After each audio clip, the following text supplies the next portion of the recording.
I think when I used that rubric to evaluate my own course, the first thing I found was that it was huge. It was very complicated, and I didn't really know what to do with all that information. But as I started to apply it, I started to see the lack of organization in my own course. And then the purpose of the rubric all started to come together for me. And so then some of the things on there I thought, well, everybody knows that. But just because somebody knows it doesn't mean that they can communicate it in a way that everybody else can understand it. And so the rubric helped me put it into a format that every online learner could understand. It was very informative. I found that it provided an opportunity to assess the course against a set of objective criteria so that I could make adjustments in the course that I probably wouldn't have noticed had I not done that. So it kind of forced one to sit back and make critical assessments of what needed to be done, what needed to be changed, what was good, what wasn't. And so I found it very edifying.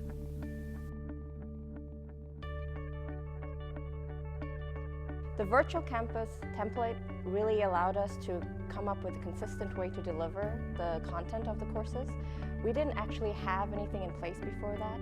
Everybody was kind of left to their own devices on how they put the syllabus, how they put instructions in the course, and this really gave us a chance to have a streamlined virtual campus look to the online courses, and that really helped students appreciate how to find things and how to look for syllabuses or modules and how to kind of navigate through the course. So I think that really enhanced the online courses for the students.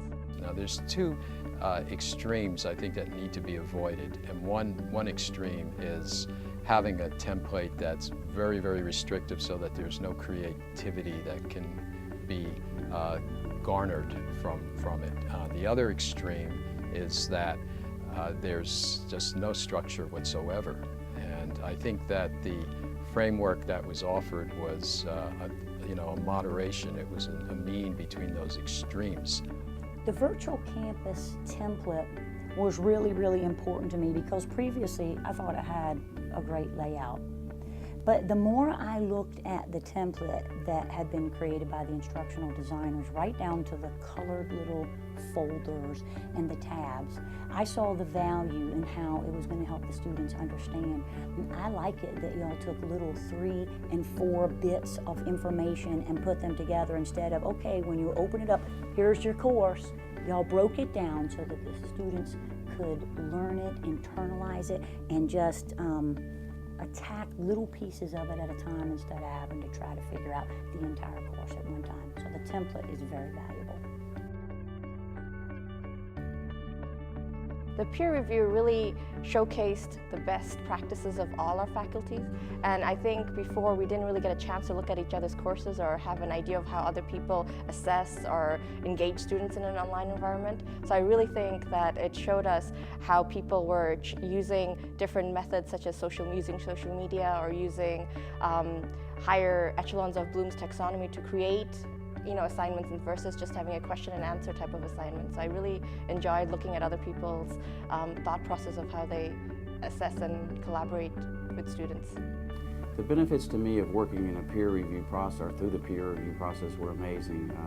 I think you teach a course for a long period of time and you think you've got a good course and you're content with it and it's working, or you think it's working, but to work with your colleagues across other disciplines and even within your own discipline, you realize that maybe some of the things you see they're doing might be a better way to do it than what you've always done. So I think it makes you want to strive to do better and to see what's available out there, what other things you could actually build into the shell.